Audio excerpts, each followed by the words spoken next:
Eh bien, place à la parole maintenant. Et pour qui pas? Place à la parole. Je reviens à Proverbe 31, verset 10 à 31, à la gloire du Seigneur, frères et sœurs. Eh bien, nous n'allons pas relire le passage, contrairement à ce que j'ai envoyé à la régie. On va écouter la lecture. Ouais, j'ai déjà envoyé à la régie. C'est ça. Maintenant, on va écouter la lecture régie, si vous permettez. On va lire à partir du verset 21. Oui, on va lire à partir du verset 21, Régie. Excusez-moi, Régie, pour écouter un peu le temps. D'autant donné que la lecture a été faite dimanche dernier, nous allons lire un extrait.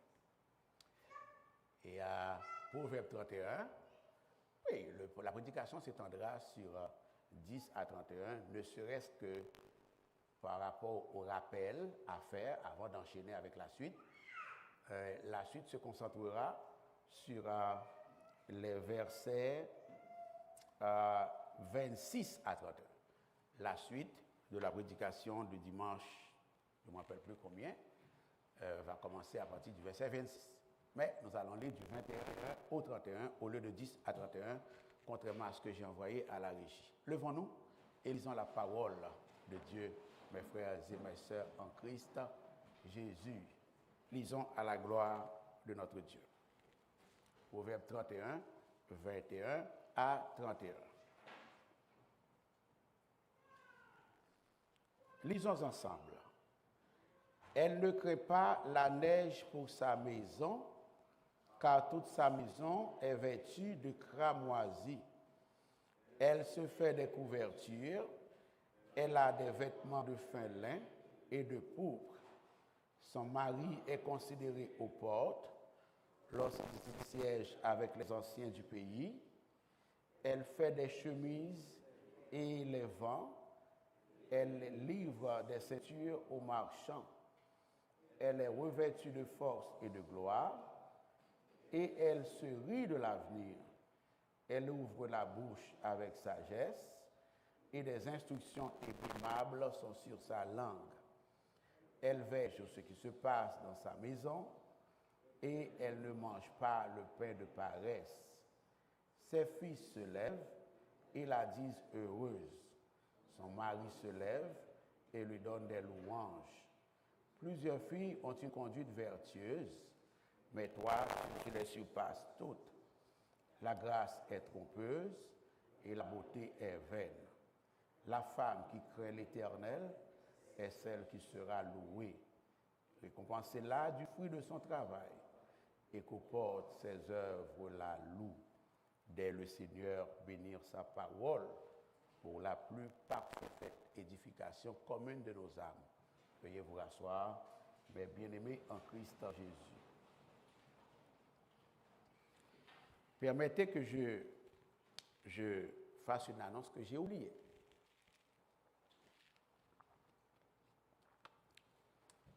S'il y a des personnes dans l'Assemblée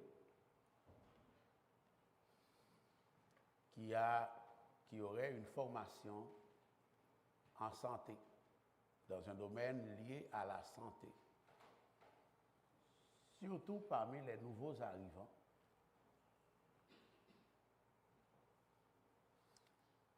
tenez-moi au courant, s'il vous plaît. S'il y a une personne dans l'Assemblée, particulièrement parmi les nouveaux arrivants, pour ceux qui nous écoutent en ligne aussi, qui a une formation dans le domaine de la santé et qui cherche un emploi, ça je ne l'ai pas dit tout à l'heure, pardon, et qui cherche un emploi, veuillez me tenir au courant, surtout parmi les nouveaux arrivants. Alors voilà. 4 principes caractéristiques d'une mère vertueuse. 4 principes caractéristiques d'une femme vertueuse selon le Seigneur. Vous songez ça? Si vous me demandez pourquoi je reviens là-dessus, mais c'est parce que je n'avais pas terminé. Je regardais l'heure de temps en temps, je me suis dit, avant que vous commenciez à vous fatiguer, alors je dois m'arrêter là. Et le Saint-Esprit m'a tiré par la chemise en arrière et m'a dit, arrêtez et tu reviendras. Je vous avais dit que je reviendrai. Un oratoire. Je reviens. J'ai regardé avec vous 2 principes. Et le 3e, je l'ai regardé à moitié. Je ne vais pas oublier. J'ai regardé 2 principes full, en long et en large. Quand je suis arrivé au 3e principe, j'ai couvert la moitié du contenu et j'ai conclu en disant au peuple de Dieu que j'y reviendrai. Promesse faite, promesse tenue. Alors, ne trouvez pas votre pasteur redondant. Le premier principe, c'était le principe de la fiabilité. Dans le mot fiabilité, il y a foi, il y a confiance. On se rappelle? Et à la lumière des versets 11, 12 et 23, où l'Écriture stipule le cœur de son mari a confiance en elle. Une femme spirituelle, vertueuse, une femme chrétienne, une mère chrétienne, le cœur de son mari a confiance en elle. Pourquoi? Parce qu'elle fait du bien à son mari. Et son mari le sait. Alors elle est digne de confiance. Et le texte dit, et non du mal. Tous les jours de sa vie, je disais que le texte souligne la constance de cette femme de Dieu-là dans la bonne direction. Sa persévérance dans la bonne voie. Sa persévérance dans les bonnes choses. Hein? Tous les jours de sa vie, elle fait du bien à son mari. Alors le cœur de son mari a confiance en elle. Le mari a foi en son intégrité, foi c'est-à-dire confiance. Le mari a confiance en son intégrité. Le mari a confiance en son honnêteté. Le mari a confiance en sa justice. Le mari a confiance en sa loyauté. Gloire à notre Dieu. Gloire à notre Dieu. Le mari croit qu'elle est une personne disposée à lui rendre service, à lui témoigner de la bienveillance, du respect et de la considération. Voilà, en résumé, pour le principe, en rappel, pour le principe de la fiabilité, frères et sœurs. J'avais souligné également, en 2e lieu, le principe de l'activité. La femme vertueuse est une femme active. La femme spirituelle, au sens de la fémininité de Proverbe 21, au sens de la fémininité biblique, eh bien, c'est une femme active. Le principe du travail ou de l'activité, à la lumière des versets 13 à 6, elle se procure de la laine et du lin, elle travaille d'une main joyeuse. Elle amène son pain de loin. Elle se lève lorsqu'il est encore nuit. Sa lampe ne s'éteint point pendant la... Gloire à notre Dieu. Amen. Ça veut dire que c'est une femme active. C'est une femme active. Et active au foyer, bien sûr, contrairement à ce que la postmodernité dit. Elle est active au foyer. Elle est active sur le marché du travail, contrairement à ce que certaines cultures disent. Non, elle travaille. Et elle est active dans l'Église du Seigneur. Vous vous rappelez? Elle est active. Elle fait de bonnes œuvres. C'est l'équivalent de travailler à l'œuvre du Seigneur à son époque. Donc, si elle n'est pas malade, elle bouge. Le corps de cette femme n'est pas lourd. Est-ce qu'on est là? Ma mère disait de certaines femmes que le corps est lourd. Elle, son corps n'est pas lourd. Elle n'est pas l'amie de la paresse. Elle déteste la paresse. Elle a horreur de la paresse. Elle développe ses talents, frères et sœurs.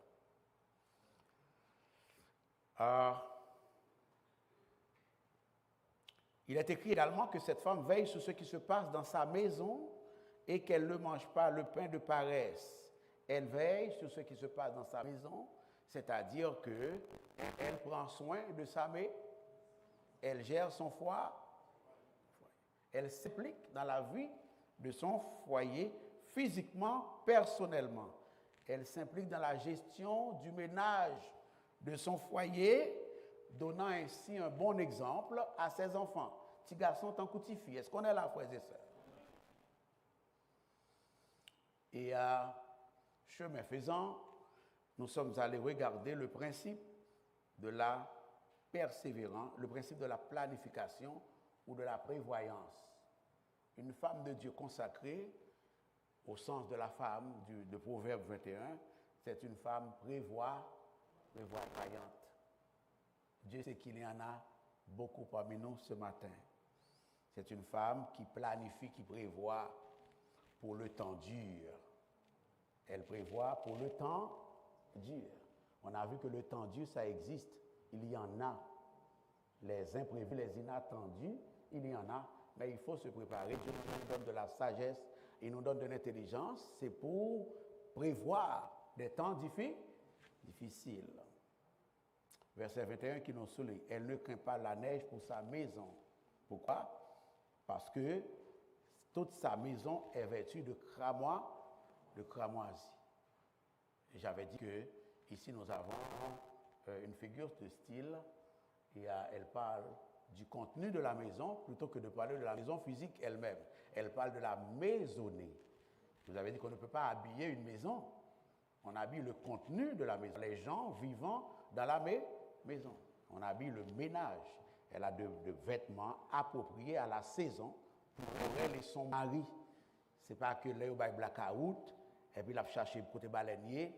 Ce n'est pas comme quand il y a une coupure d'électricité, qu'elle cherche où est-ce qu'il y a quelque chose à allumer, de la baleine ou autre. Elle est préparée pour les saisons difficiles. Ça me fait penser à ma mère. Ça me fait penser à ma mère. Et ainsi, frères et sœurs, elle ne panique pas pour l'arrivée du temps froid, parce que ses enfants et son mari, elles aussi, sont bien habillés.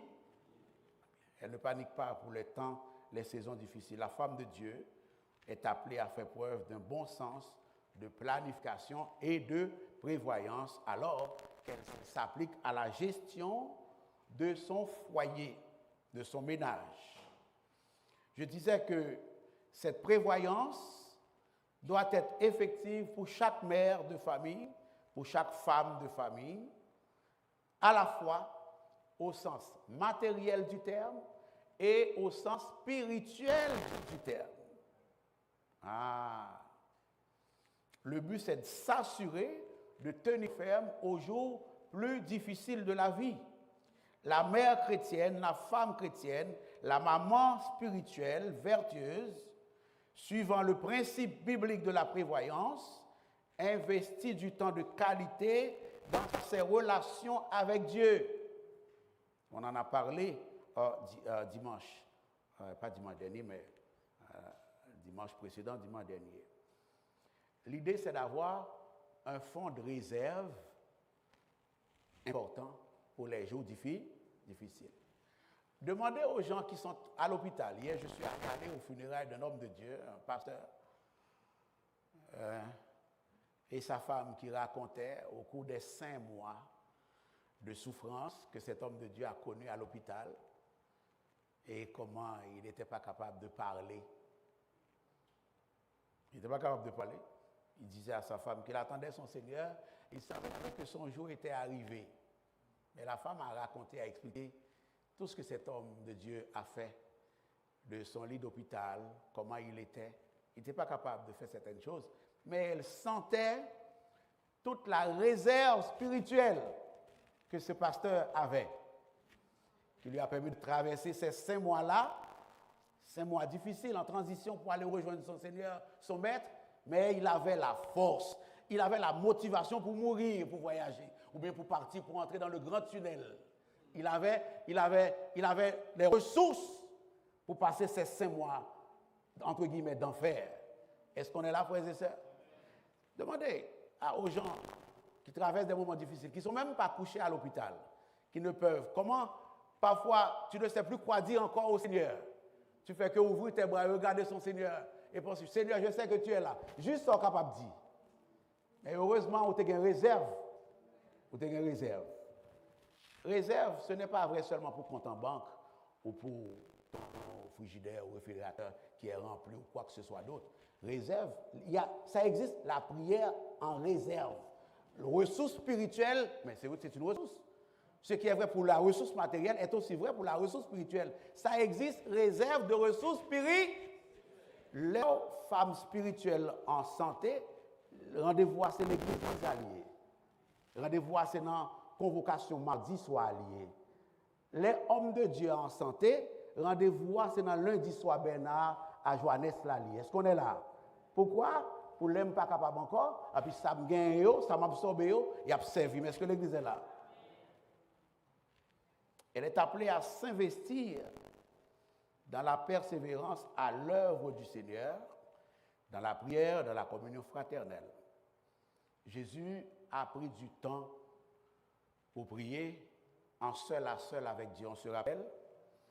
Alors, si c'est vrai pour Jésus, à plus forte raison que c'est vrai pour les mamans spirituelles, les femmes spirituelles qui ont cette énorme charge sur leur dos, qui est celle de gérer un foyer, de gérer des enfants, des jeunes adultes, ça dépend ça qui encore à la maison.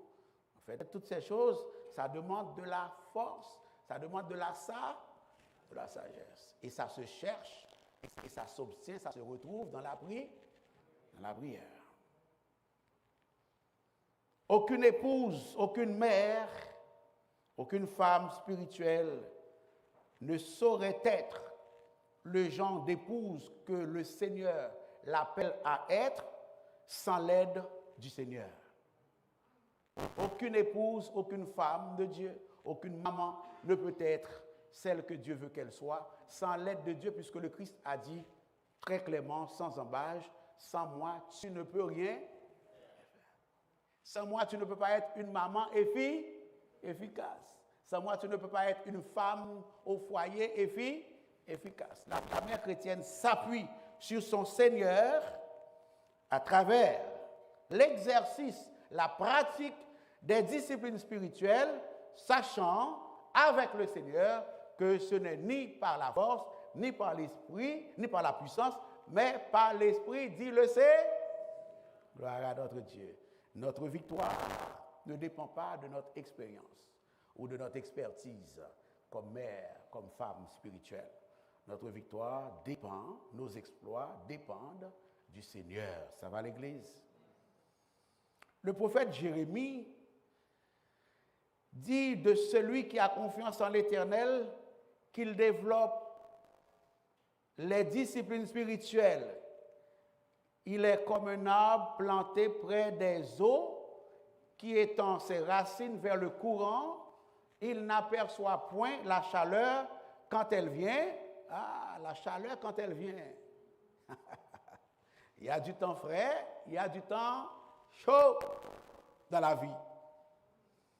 Et son feuillage reste vert, ressources, réserve spirituelle. Nous n'avons pas l'eau là. Dans l'année de la sécheresse. Elle n'a point de crainte et elle ne cesse de porter du fruit.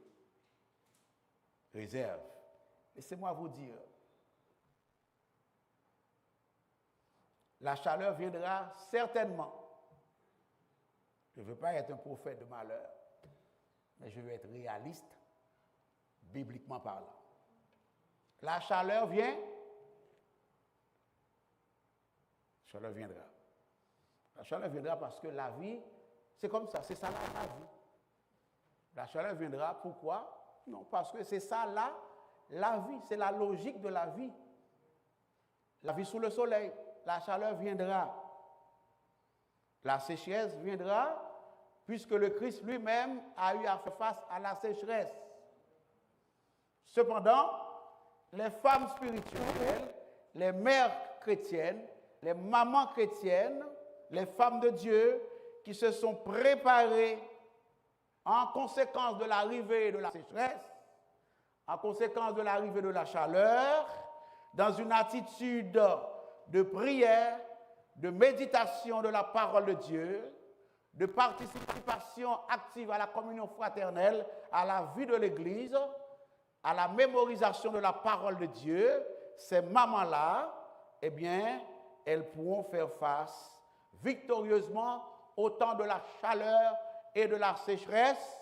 Elles ne baisseront pas par pavillon parce que Dieu sera avec eux. Dieu sera à vos côtés. Et pour aujourd'hui, nous sommes au 4e principe, parce que j'ai annoncé 4 principes. Le 4e principe, c'est le principe de la prudence de langage. Le principe de la prudence de langage. Pas oublier, non? Fiabilité, activité, donc travail, prévoyance, planification. Et 4e principe, c'est le principe de la prudence de langage. Verset 26. Elle ouvre la bouche avec sagesse. On est là? La femme de Dieu, l'enfant de Dieu, la mère spirituelle, ouvre la bouche avec ça. C'est un joyau qu'on a dans l'Écriture, c'est un trésor. Proverbe 31. Si Proverbe 31 appliqué dans nos maisons, bon, c'est pas bénédiction, c'est pas une bénédiction, on va tomber dans la maison ça. Elle ouvre la bouche avec ça et des instructions aimables sont sur sa langue. Instructions aimables. Instructions aimables.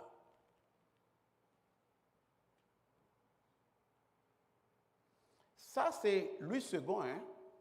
Voici la formulation de la Bible en français courant. Elle s'exprime avec sagesse, la mère spirituelle. Elle s'est donné des conseils avec bonté. Voici la formulation de la parole de vie. Elle parle avec sagesse. A remarqué qu'il n'y a pas une des traductions qui omet sagesse. Hein? Et puis, elle donne ses enseignements avec bon. Gloire à notre Dieu. Le principe de la prudence de langage veut que quand une mère spirituelle, une femme chrétienne, une femme de Dieu, une mère au foyer n'a rien à dire de gentil, quand elle n'a rien à dire d'instructif, quand elle n'a rien de formatif, quand elle n'a rien de constructif à dire à son mari, elle se tait pour l'amour de Jésus. Ça va l'église? Elle se tait. Dès que ce n'est pas instructif, dès que ce n'est pas formatif, dès que ce n'est pas constructif, dès que ce n'est pas dit dans la gentillesse, la bouche est ferme.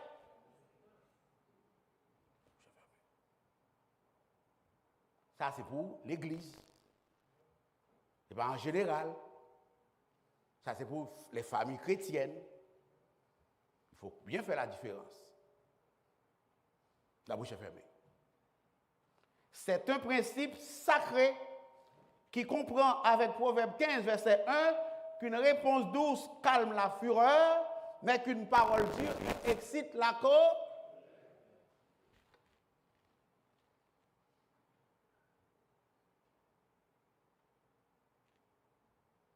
ces mamans-là, ces mères-là, ces femmes de Dieu-là comprennent, avec Colossiens 4, le verset 6, la nécessité que leurs paroles soient toujours accompagnées de grâce, assaisonnées de sel, afin qu'elles sachent comment répondre à chacun. Et moi, je rajoute entre parenthèses, en italique, et d'abord à leur mari. Et j'aime bien voir comment le Nouveau Testament rejoint l'Ancien Testament sur ce sujet qu'est l'importance de la prudence de langage dans les relations maritales ou bien conjugales, frères et sœurs. Saint Paul écrit au révérend pasteur Tite, en Tite 2, versets 1 et 3 à 6, en lui disant, pour toi, dis les choses qui sont conformes à la saine doctrine. Je vais m'en faire là. Dis les choses, c'est un pasteur. Dis les choses qui sont contraires à la saine doctrine. C'est ce que Saint Paul ordonne au pasteur Tite. Verset 3. Dit que les femmes âgées doivent aussi avoir. On n'a pas besoin de ça pour le contexte, ok? On fait que le dire pour avancer. Dit que les femmes âgées doivent aussi avoir l'extérieur qui convient à la sainteté, n'être ni médisantes, ni à donner au vin, c'est ce qui vous intéresse, qu'elles doivent donner de bonnes instructions. Là, ça c'est Louis II. Et la Bible en français courant de dire, de même dit aux femmes âgées de se conduire en personne qui mène une vie sainte. Elles doivent éviter les propos malveillants et ne pas être esclaves du vin, qu'elles donnent de bons conseils. Et pourquoi donner de bons conseils, pasteur Paul? Dans le but, dit Saint Paul, d'apprendre aux jeunes femmes à aimer leur mari et leurs enfants. Gloire à notre Dieu. J'enseignais un cours à mes élèves. Je leur parlais de stéréotypes. Une leçon qui s'appelle les stéréotypes. Je leur disais que, savez-vous comment les stéréotypes se transmettent? Ils me disaient non. Mais une des façons dont les stéréotypes se transmettent, c'est dans des conversations parents-enfants. On est là?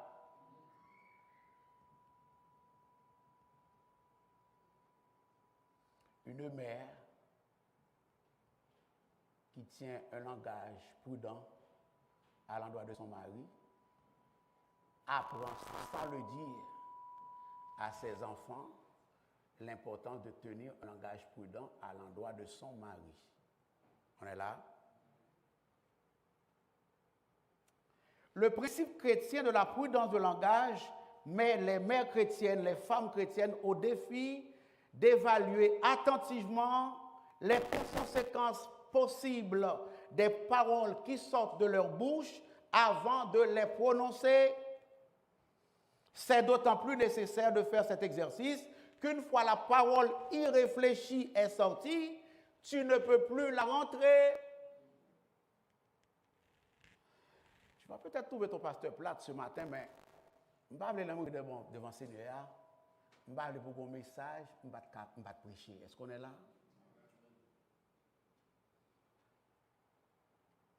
Tu demanderas pardon. Tu regretteras amèrement d'avoir prononcé cette parole, mais hélas, le mal est déjà fait. Le dentifrice étant sorti du tube, tu ne peux plus le rentrer.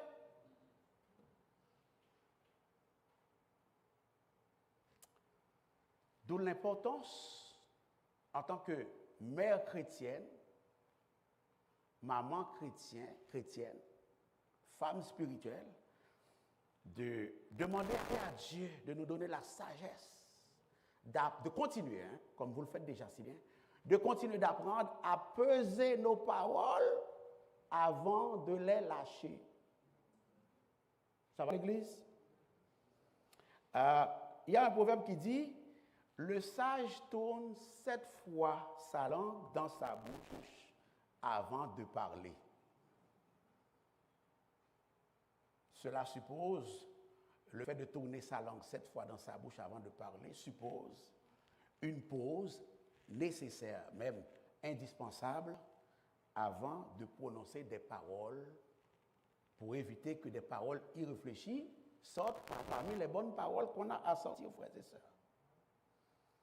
L'implication de ce principe exige que les mères ou bien les femmes chrétiennes s'abstiennent des paroles qui rabaissent et dévalorisent leur mari.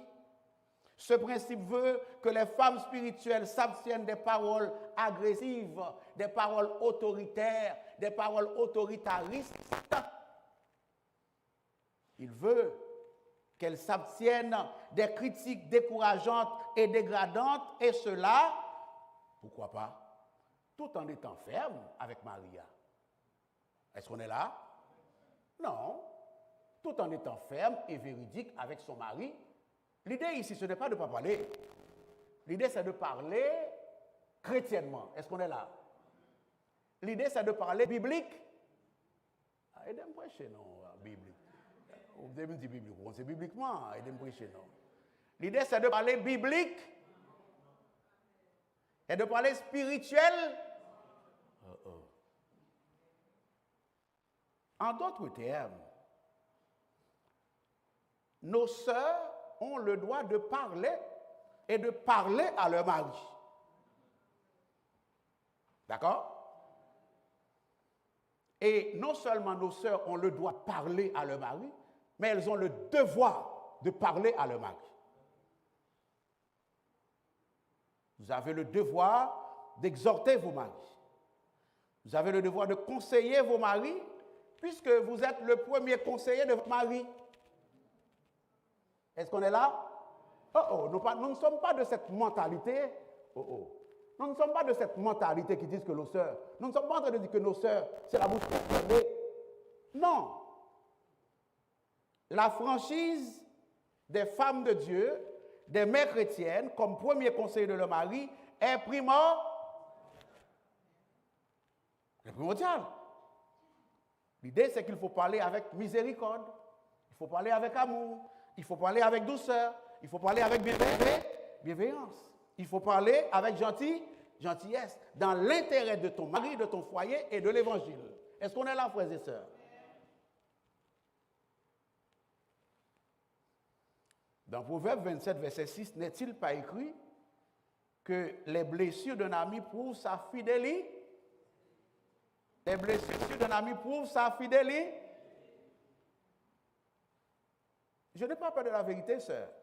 Mais tu me dis la vérité avec amour. On est là? C'est ça toute la différence. Les mères ont besoin d'être franches avec leur mari, particulièrement quand leur mari se laisse dominer par le péché. On est là? Les sœurs sont appelées à être franches, véridiques et fermes avec leur mari, particulièrement quand leur mari se laisse dominer par un péché de la chair. Un péché que ça fait longtemps que ça dure, et puis qui mine le foyer, qui mine la santé financière, la santé morale, la santé réputationnelle du foyer. Est-ce que l'Église est là? Il faut te tenir debout pour parler. Comme une vraie Déborah, pour camper, pour lutter pour bon Dieu, avec Maria, dans l'amour, dans la miséricorde. Est-ce qu'on est là? Les attraits du monde, les mensonges de Satan sont souvent ses ennemis, des frères. Alors ça prend une femme spirituelle en arrière pour lui dire, écoutez chérie, tu n'es pas dans le bon chemin. Les femmes spirituelles doivent avoir le courage d'appeler le péché péché, et cela n'a aucun mal là-dedans. Ça va à l'Église. On dit qu'un vrai ami ne laisse jamais son ami conduire en état d'ébriété. Êtes-vous d'accord avec ça? Un bon ami ne laisse jamais son ami conduire en état d'ébriété, c'est-à-dire conduire tout sous. Il lui dira, écoute, tu es sur le point de commettre une erreur monumentale. Une erreur qui te met toi d'abord en danger et tout ton entourage en danger. Il faut que tu arrêtes. Une femme peut dire ça à son mari aussi. Si tu vois que ton mari est dominé par l'attrait du péché, par l'attrait du monde, par un péché qui a la vie dure, tu peux lui dire ça. Tu es en train de te mettre en danger à tous égards. Tu es en train de me mettre en danger. Tu es en train de mettre ma famille, mes enfants en danger. Mais tu dis cela avec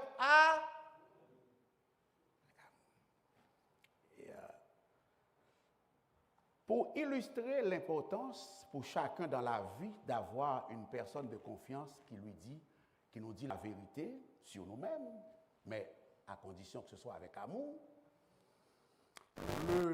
Le pasteur Gordon MacDonald, un auteur bien connu, dans son ouvrage titré « Reconstruire après la chute », page 136 à 137, il parle d'une expérience, je termine avec ça, ok?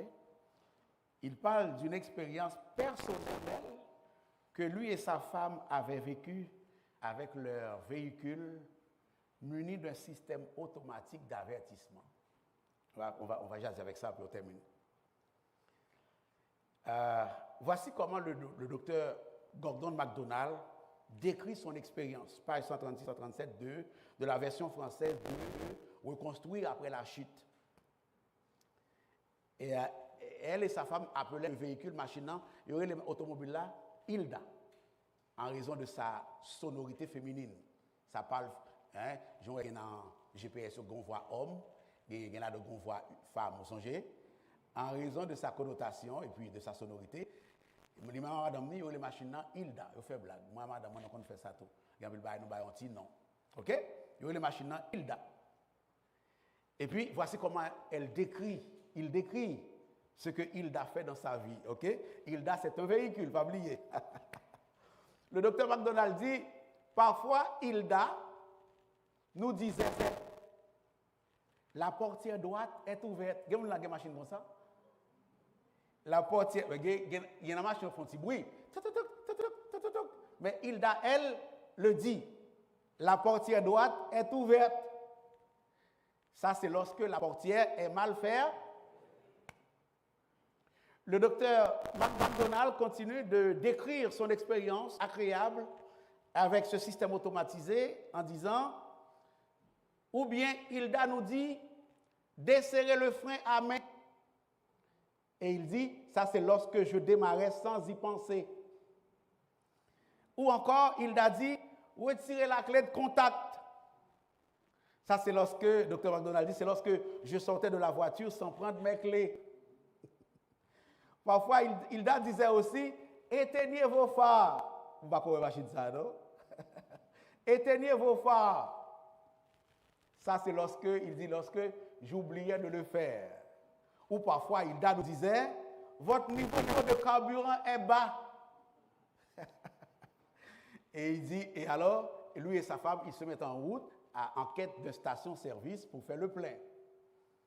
Et Dr. MacDonald de conclure son illustration en disant, Hilda nous a ainsi épargné plusieurs incidents fâcheux comme une batterie à plat, batterie finie. Si la machine était continuée à passer, il était capable d'épuiser. Des vols potentiels, c'est-à-dire vols dans leur voiture et vols de la voiture elle-même. Et des pannes d'essence, pour ne citer que ces incidents-là.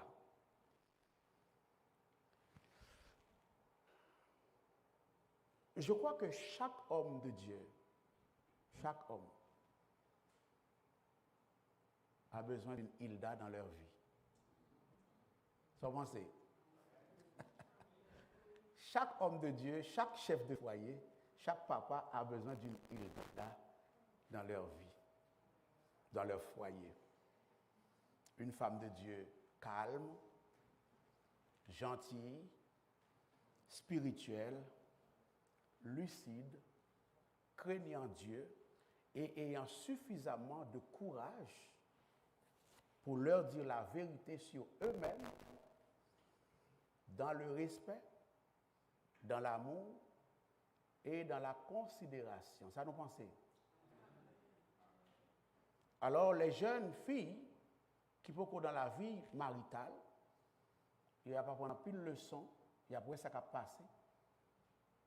Les grands-mamans parlaient à grand-papa. Les mamans parlaient avec papa. Dans l'amour, dans le respect. Ça va faire des petits bébés de bonne conduite dans les foyers à venir. Et c'est comme ça, en tout cas, c'est une façon plutôt. C'est l'une des manières dont l'Église s'acquittera de son ministère de celle de la terre et de lumière du monde. On est là. Ça se peut que tu cueilles aux portes des gens à longueur de journée.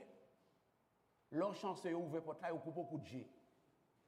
Donc, ou pas réussir à faire œuvre de Dieu, offrir l'évangile aux gens.